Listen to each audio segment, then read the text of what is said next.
ഇത്രയും കാലം വീട്ടിൽ ഓട്സ് ഉണ്ടായിട്ട് എന്തുകൊണ്ട് ഇത് ചെയ്തു നോക്കിയിട്ടില്ലെന്നുള്ളതാണ് ആലോചിച്ച് നോക്കുന്നത്. സംഭവം ഒരു വെറൈറ്റി ഐറ്റമാണ്. അപ്പോൾ ഈ തയ്യാറാക്കി എടുക്കാനായിട്ട് ഒരു 300 ഗ്രാം ഓട്സ് എടുത്തിട്ടുണ്ട്. അതിന്റെ മുകളിലേക്ക് കുറച്ച് ശർക്കരപ്പൊടി, മധുരം നിങ്ങളുടെ ഇഷ്ടമനുസരിച്ച് കൂട്ടുകയും കുറയ്ക്കുകയും ചെയ്യാം. പിന്നെ കുറച്ച് തേങ്ങ ചെറിയ ചേർക്കുന്നുണ്ട്. 5-6 ഏലക്കയുടെ സീഡൂടെ ചേർത്തിട്ട് 2 ടേബിൾ സ്പൂൺ നെയ്യ് കൂടെ അങ്ങോട്ട് ഒഴിച്ചു കൊടുക്കണം. എന്നിട്ട് ആദ്യം ഇതൊരു സ്പൂൺ ഉപയോഗിച്ച് നല്ലതുപോലെ ഒന്ന് ഇളക്കി മിക്സ് ചെയ്തെടുക്കാം. ഇളക്കുന്നതിനോടൊപ്പം തന്നെ നമ്മുടെ എല്ലാ സുഹൃത്തുക്കളും ഈ കുഞ്ഞു വീഡിയോ ഒന്ന് ഷെയർ ചെയ്യാനും ലൈക്ക് അടിക്കാനായിട്ട് മറക്കരുത്. അത് കഴിഞ്ഞാൽ ഇത് കൈകൊണ്ട് നല്ലതുപോലെ ഒന്ന് ഇളക്കി അങ്ങോട്ട് എടുക്കാം.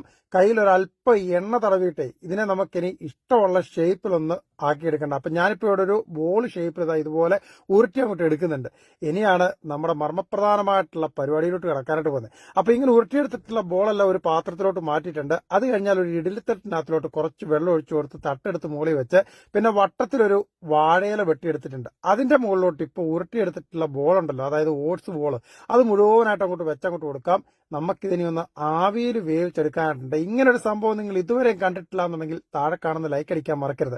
ഇനി ഇത് മൂടി വെച്ച് അടച്ചു കൊടുത്തിട്ട് കുറച്ച് സമയം കൊണ്ട് വേവിച്ചങ്ങോട്ട് എടുത്ത് കഴിയുമ്പോഴത്തേക്കുണ്ടല്ലോ, ദാ നോക്കി നമ്മുടെ നല്ല ടേസ്റ്റി ആയിട്ടുള്ള ഒരു ഓട്സ് ബോൾ അങ്ങോട്ട് റെഡിയായിട്ട് അങ്ങോട്ട് വരും.